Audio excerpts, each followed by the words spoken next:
Contemporary artworks like these are absent in many of the UK's museums. The problem for regional galleries is that good contemporary artwork costs an astronomical amount of money, to the point where curators don't even dare to dream they might be able to buy one.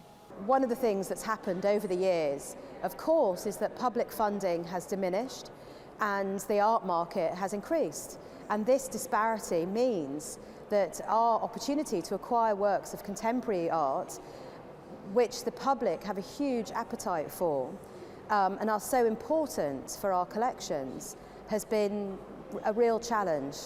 A collaboration of arts councils and government bodies are on a mission to make sure that pieces created by living artists do make it to galleries outside the capital.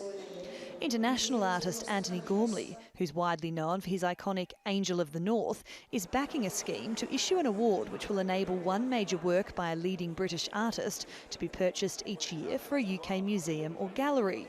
I'm biased, aren't I? But I think that, art is the doorway to the future. The kind of work that doesn't simply support the status quo, but is an agent of change, that actually, in engaging with it, you have new ideas of what is possible. And I think of art as, in a way, an instrument of self-knowledge, of self-determination.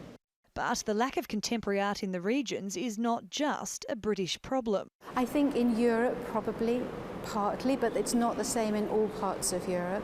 In the States it's very different, and I think the state structure makes it different, and also there's a far greater culture of philanthropy in the US. I was just in Dallas and Houston in November and was incredibly impressed by the way that local industrialists and collectors have got around their public institutions and supported them by donating works as well as supporting them with hard cash.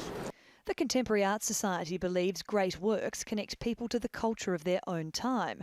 As a result, they've donated many a piece to regional galleries in the UK, including this one, which is at the Towner Art Gallery on England's south coast, and Francis Bacon's Figure Study 2 at the Kirklees Museums and Galleries in the north of the country. I think what we're really hoping to do with the Great Works scheme is to work with an artist who wants to be in that museum collection. I'm hoping that we will create a virtuous circle where the artist will understand that by placing a work in a public collection rather than a private one, they are looking at their work being available to the public forever.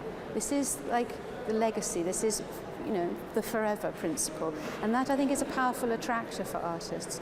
Obviously, the Contemporary Art Society has spent 100 years supporting artists, buying their work, supporting them early in their careers, because it is important that they have the cash as well.